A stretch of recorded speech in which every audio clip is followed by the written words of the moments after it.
दोस्तों अस्थमा एक ऐसी बीमारी है जो बच्चों और बड़ों को भी यह बीमारी हो जाती है। अस्थमा को दमा, सांस की समस्या, श्वसन रोग और अस्थमा ये सभी बीमारी एक ही नाम से जानी जाती है। अस्थमा या दमा की बीमारी होने के कई कारण होते हैं, जैसे कि कफ की समस्या, सांस लेने में समस्या, पोल्यूशन, केमिकल रिएक्शन के कारण से। दोस्तों अस्थमा एक बहुत ही गंभीर समस्या है। अगर हम भारत की बात करें तो इतनी आबादी वाले देश में लगभग 6% बच्चे, 12% युवा अस्थमा से पीड़ित हैं और एक अनुमान के मुताबिक भारत में लगभग 3 करोड़ 43 लाख लोग अस्थमा से पीड़ित हैं। अस्थमा एक ऐसी बीमारी है जो एक क्रोनिक समस्या की तरह है, जैसे कि डायबिटीज, हाइपरटेंशन। यह एक ऐसी बीमारी है जो जड़ से नहीं जाती, सिर्फ हम इसको कंट्रोल कर सकते हैं दवा के माध्यम से। आप इसको सिर्फ इस तरह से समझ सकते हैं कि यह एक पर्सनालिटी डिसऑर्डर है। दोस्तों अस्थमा की बीमारी जब होती है तो कुछ रिएक्शन की वजह से लंग्स की सांस की नली में सूजन आ जाती है और यह सिकुड़ जाती है, और इस सिकुड़न सूजन की वजह से हमको सांस लेने में मुश्किल होने लगती है। अस्थमा फेफड़ों के लिए बहुत ही खतरनाक होता है। दोस्तों यह जो अस्थमा दमा की बीमारी है, अगर इसको समय से ठीक नहीं किया गया तो यह एक भयानक रूप ले सकती है, क्योंकि जब हम सांस लेते हैं तो हमारे सांस के माध्यम से ऑक्सीजन हमारे लंग्स, हमारे फेफड़े तक जाती है। तो लंग्स इन ऑक्सीजन को पकड़कर ब्लड को सप्लाई करता है, जिससे ब्लड में ऑक्सीजन मिलता है और हमारा शरीर बेहतर तरीके से काम करता है। और अगर अस्थमा की समस्या है तो आपको सांस की समस्या होगी, जिससे बॉडी को भरपूर मात्रा में ऑक्सीजन नहीं मिल पाएगा, तो और भी ज़्यादा प्रॉब्लम होने की संभावना बढ़ जाती है। तो आपको इस कंडीशन में तुरंत अपने नज़दीकी डॉक्टर के पास जाना चाहिए और अपना इलाज करवाना चाहिए। अस्थमा एक लंग्स यानी कि फेफड़ों वाली बीमारी है। तो दोस्तों अस्थमा दमा होने पर बहुत सी समस्याओं का सामना करना पड़ता है। दोस्तों कुछ वजह ऐसी है जिनके कारण से अस्थमा दमा की बीमारी हो जाती है। अगर आप ज़्यादा पॉल्यूशन वाली जगह पर रहते हैं या ऐसी जगह पर जॉब करते हैं जहाँ पर धूल और केमिकल धुआं होता है, तो इस कंडीशन में शुद्ध ताज़ी हवा नहीं मिल पाती, जिससे हमारे लंग्स, फेफड़े में इन्फेक्शन हो जाता है और यह हमारा लंग्स डैमेज हो जाता है। तो अस्थमा की बीमारी होने के चांसेस बढ़ जाते हैं। और एक कारण यह भी है बढ़ती हुई पॉल्यूशन, पारिवारिक जेनेटिक की वजह से भी अस्थमा की समस्या हो जाती है। पुरुषों में महिलाओं के अपेक्षा अस्थमा होने के ज़्यादा चांसेस होते हैं।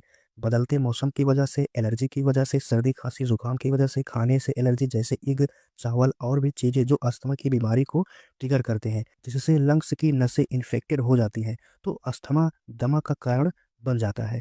धूल धुआं से एलर्जी, सांस की नली में इन्फेक्शन होना, तो दोस्तों यह कुछ कारण है जो अस्थमा की बीमारी को बनाते हैं शरीर के अंदर। तो दोस्तों अब हम बात करते हैं कि अस्थमा दमा की बीमारी होती है तो इसके क्या लक्षण है।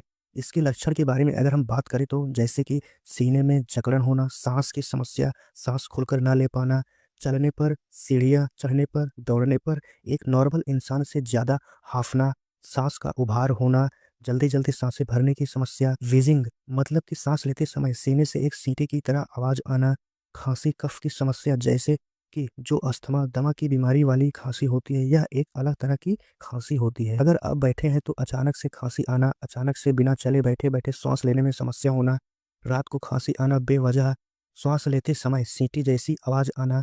तो दोस्तों अगर आपको ऐसे लक्षण देखने को मिलते हैं तो आप अपने नज़दीकी डॉक्टर के पास जाइए और अपना इलाज तुरंत करवाइए। दोस्तों हम बात करते हैं कि जब आपको अस्थमा या दमा की समस्या हो जाती है तो आपको अपना इलाज शुरू कर देना चाहिए। आपको अपने पास के डॉक्टर के पास जाना चाहिए। अस्थमा की बीमारी में आप दवा के साथ इनहेलर को भी यूज़ कर सकते हैं।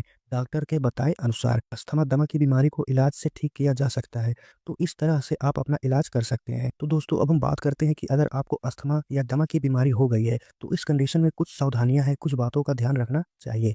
जैसे कि आपको रेगुलर ट्रीटमेंट करवाना है अपना, जिन चीज़ों से आपको एलर्जी होती है उसको अवॉइड करना है। स्मोकिंग, धूम्रपान नहीं करना है, गलत लाइफ़स्टाइल और खान-पान को सुधारना पड़ेगा आपको, मोटापा को कम कीजिए। अस्थमा की बीमारी में आपको पालतू जानवर, कुत्ता, बिल्ली, खरगोश, पंछी इन सब से दूर रहना है अगर आपको इनसे एलर्जी होती है तो।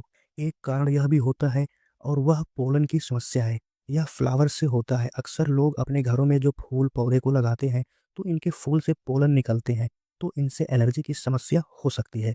तांबे के बर्तन से भी एलर्जी होने के चांसेस होते हैं जिनको अस्थमा की बीमारी होती है। कॉटन वाले बिस्तर से भी एलर्जी हो सकती है, क्योंकि कॉटन के जो धूल के कण निकलते हैं या सांस के माध्यम से बॉडी के अंदर जाते हैं तो उनको सांस फूलने लगती है।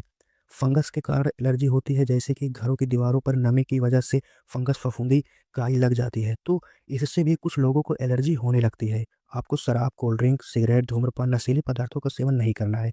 मांस, मछली, इग ये सब को खाना कम कर देना चाहिए आपको। तो दोस्तों आपको इन सभी बातों का विशेष ध्यान रखना चाहिए।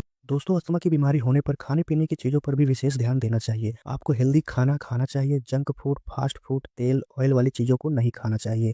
पैकेट वाले खाने को नहीं खाना है, घर का ताज़ा खाना खाइए।